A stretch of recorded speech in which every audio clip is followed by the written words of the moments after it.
श्री सर्बानंद सोनोवाल।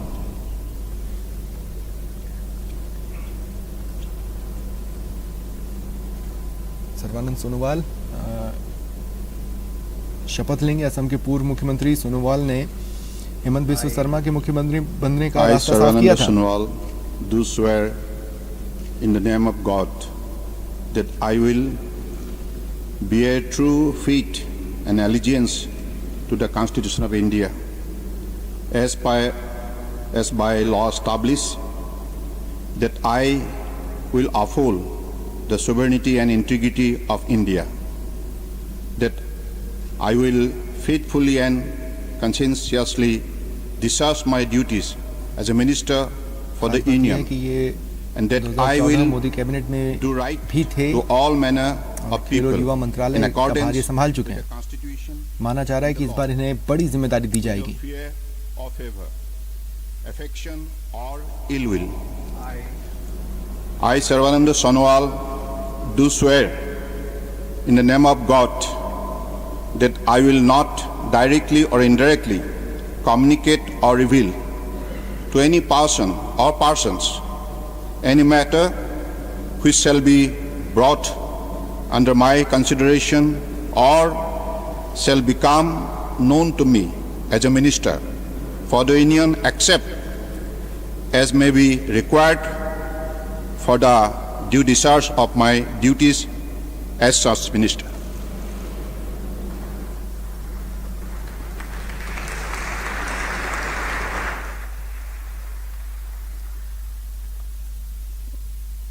देखिए, उम्मीद यही है कि केंद्रीय कैबिनेट में इनकी मौजूदगी से असम में पार्टी की पैठ बढ़ेगी। तो आप इस चेहरे को इस तरह से ले सकते हैं कि पार्टी एक तीर से दो निशाने इस चेहरे के जरिए चला रही है।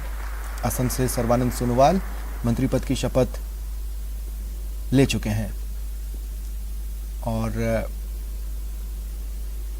एक्सपीरियंस है इन्हें मंत्रालय संभालने का। खेल और युवा मंत्रालय का भार एक बार वो संभाल चुके हैं मोदी 1.0 में। अब मोदी 2.0 के पहले विस्तार में जिन्हें जगह मिली है वो शपथ लेते हुए मैं डॉक्टर वीरेंद्र कुमार ईश्वर की शपथ लेता हूं कि मैं विधि द्वारा स्थापित भारत के संविधान के प्रति सच्ची श्रद्धा और निष्ठा रखूंगा। मैं भारत की प्रभुता और अखंडता अक्षुण्ण रखूंगा। मैं संघ के मंत्री के रूप में अपने कर्तव्यों का श्रद्धापूर्वक और शुद्ध अंतःकरण से निर्वहन करूंगा तथा मैं भय या पक्षपात, अनुराग या देश के बिना सभी प्रकार के लोगों के प्रति संविधान और विधि के अनुसार न्याय करूंगा। मैं डॉक्टर वीरेंद्र कुमार ईश्वर की शपथ लेता हूं कि जो विषय संघ के मंत्री के रूप में वीरेंद्र कुमार विचार के लिए लाया देखिए, खास बात यह है कि सुबह से जिस नाम को लेकर चर्चा थी कि अर्जुन मेघवाल को प्रमोशन मिलेगा और जिस कारण के तहत प्रमोशन की बात थी उस कारण सम्यक निर्वहन के लिए को ये अपेक्षित हो पूरा कर सकते हैं। अप्रत्यक्ष रूप से थावरचंद गहलोत की जगह अब एक दलित चेहरे के रूप में ये मोदी कैबिनेट में वर्क करेंगे। आरएसएस के साथ ही एबीवीपी में भी ये विभिन्न पदों पर रह चुके हैं और आज मोदी के स्पेशल 43 में शामिल हुए हैं।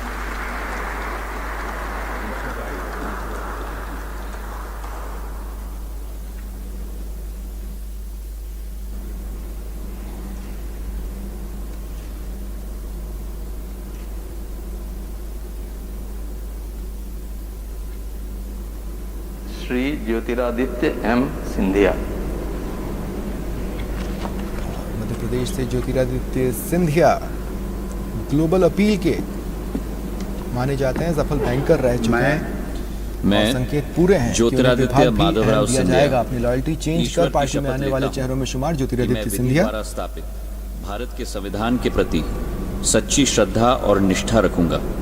मैं भारत की प्रभुता और अखंडता अक्षुण्ण रखूंगा।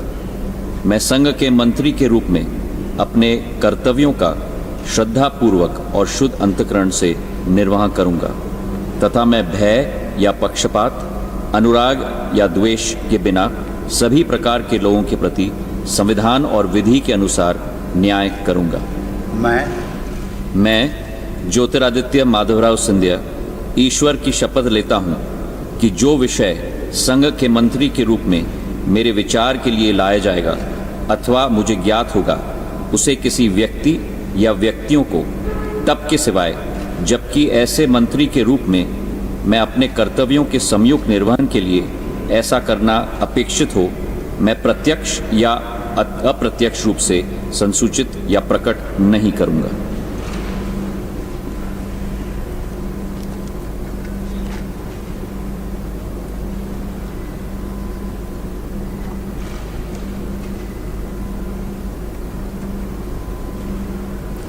संकेत इस बात के मिल रहे हैं कि अहम विभाग, अहम जिम्मेदारी ज्योतिरादित्य सिंधिया को दी जाएगी।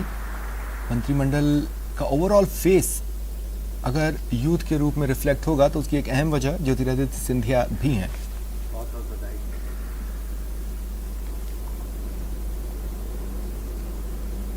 श्री रामचंद्र प्रसाद सिंह।